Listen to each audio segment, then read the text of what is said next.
Welcome. Tonight is the wrap-up of the May 10th, 2021 City Council meeting. We had a lengthy agenda, including a work session where we did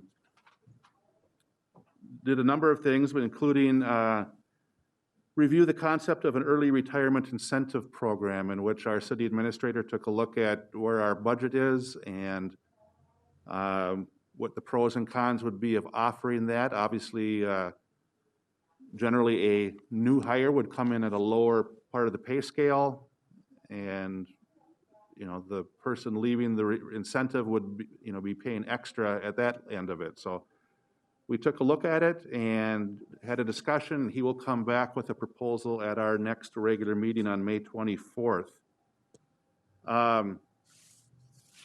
Also wanted to note that all boards and commissions, not just the city council, but all boards and commissions will be live in person as of June 1st.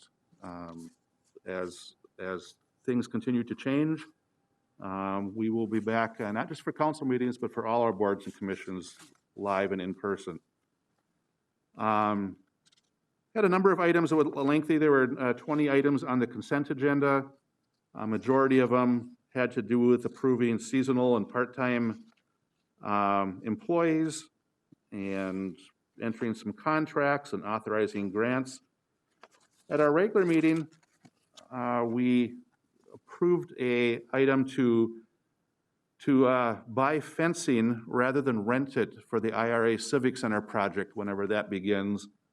And the idea behind it is, for the price of the rental versus the price of having our own, it made sense because we could reuse it at future construction projects and community events without having to rent it in the future. So we took a look at that and hopefully made some cost savings in that regard. Then we moved on to adopting a resolution awarding the sale of general obligation utility bonds for the PUC that we discussed at a previous meeting. The bonds were awarded tonight, and the original loan had to do with the PUC's automatic meter reading and infrastructure. Tonight, at the last meeting, we discussed the reasons for refinancing, and we found out tonight that there's not going to be a savings on interest, but there will be a saving on the former covenants where there was insurance required. So we should be saving roughly $14,000 a year. And there's also now no longer a penalty if the PUC would wish to pay that off early. We then made some appointments to both the Planning Commission and the Grand Rapids Economic Development Authority. And then we had we had a public hearing for reviewing an amended 5-year capital improvement plan and property tax abatements and the issuance of general obligation bonds. For kind of two items lumped together to get a better offer for it. One is for the fire hall, and one is for the public trail improvements on the west end of town. We had Rebecca Kurtz here from our financial people with Ehlers, and she discussed the cost and the issuance of that.